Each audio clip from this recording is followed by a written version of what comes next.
আসসালামু আলাইকুম, সবাই কেমন আছেন? আশা করি যে যেখানে আছেন খুব ভালো আছেন। আলহামদুলিল্লাহ আমরাও ভালো আছি। তো চাহাতের বাবা তার বন্ধুদেরকে নিয়ে এই মাছগুলো ধরে এনেছে। এখন তাদের এটা ভেজে দেওয়ার পালা।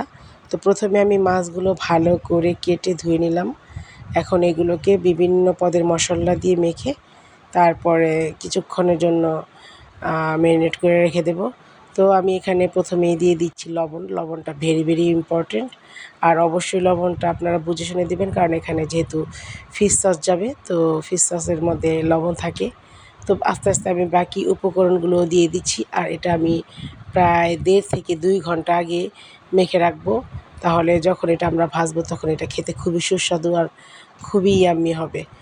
আর মাছ ফ্রাই কিন্তু মানে বারবিকিউটা যেটা, সেটা কিন্তু আগুনে পুড়ে খেলেই বেশি ভালো হয়। তো আজকে যেহেতু আমরা আগুনে পুড়ে খাবো না, এটাকে আমরা তাওয়াতে ভেজে নেব একদম মুচমুচে করে। তো এটার জন্য আমি অনেক আইটেমের মশলা দিয়ে দিচ্ছি, মানে বারবিকিউ করার জন্য যে মশলা আমাদের প্রয়োজন, আমরা ঠিক সেই মশলাগুলো এখানে দিয়ে এটাকে ২-৩ ঘন্টা মেখে রেখে দেবো। আর যতক্ষণ আপনি মেখে রেখে দেবেন ততই এটা সুস্বাদু হবে। তো আজকে অনেকক্ষণ যাবৎ এটা মেখে রেখে দিয়েছিলাম, তো এটা ভালো করে মেরিনেট হয়েছে, এজন্যই খেতেও খুব সুস্বাদু হয়েছে।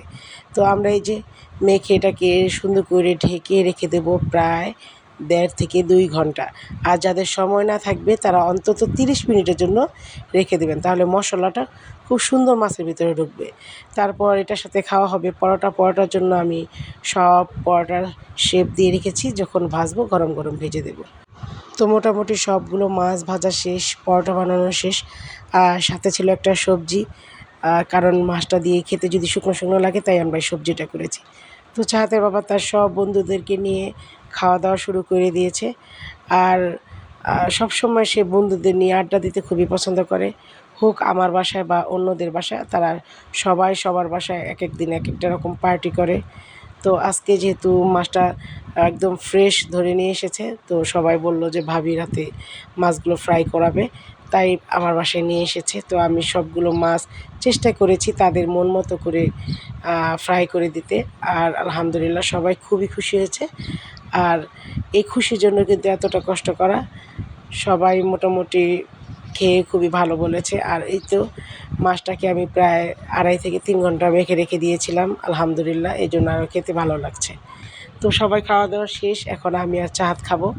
তো আমাদের জন্য মাছ আর সবজি নিয়ে নিলাম, আর সাথে ছিল পরোটা।